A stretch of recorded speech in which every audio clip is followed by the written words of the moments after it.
ایک رات میں کر سکیں۔ اتنی کمزوری آ چکی ہے، اس کی وجہ کیا ہے؟ حالانکہ آج کل ہم بہت زیادہ طاقتور غذائیں استعمال کرتے ہیں، لیکن ایک ایسی غذا جو ہم سے چھوٹ رہی ہے، جس کی وجہ سے ہم میں سے تقریباً 90% لوگوں میں مردانہ طاقت میں کمزوری اور جریان جیسی بیماری کی وجہ اس غذا کا استعمال نہ کرنا ہے۔ اس مردانہ کمزوری کی دو وجوہات ہیں۔ ان میں سے ایک فحش اور ننگی فلمیں دیکھنا۔ جو لوگ یہ دیکھتے ہیں اس وقت ان کی شہوت بہت زیادہ بھڑک اٹھتی ہے اور وہ پوری نہیں ہو سکتی، جس کی وجہ سے ان کی شہوت ضائع ہو جاتی ہے۔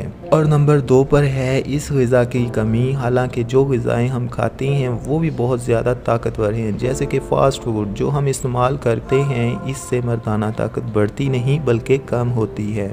میں آپ کو بخاری شریف کی حدیث سنانے جا رہا ہوں۔ ایک صحابی رسول فرماتے ہیں کہ نبی پاک صلی اللہ علیہ وآلہ وسلم ایک سفر پر تھے اور سفر کے دوران آپ صلی اللہ علیہ وآلہ وسلم کے پاس 9 بیویاں تھیں۔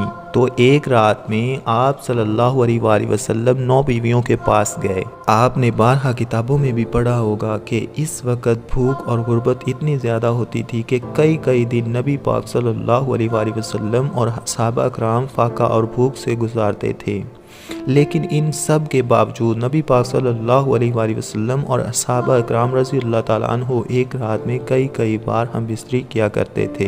اس کی وجہ یہ ہے کہ نبی پاک صلی اللہ علیہ وآلہ وسلم اور صحابہ اکرام رضی اللہ تعالیٰ عنہ کی غذا کھجور تھی۔ کھجور اور پانی پر 40 دن بھی گزارا کیا کرتے تھے۔ کھجور میں ایسے وٹامن اور فائبرز موجود ہیں جس کی وجہ سے انسان کی طاقت اور قوت میں اضافہ ہوتا ہے۔ آج کل بھی عرب ممالک میں کھجور بہت زیادہ ملتی ہے، اور آپ جانتے ہیں کہ عربی لوگ 3 4 شادیاں کرتے ہیں۔ اس کی خاص وجہ یہ ہے کہ وہ فاسٹ فوڈ کی بجائے کھجور کو اپنی غذا بناتے ہیں، اور اس کھجور میں 9 مردوں کے برابر طاقت ہے۔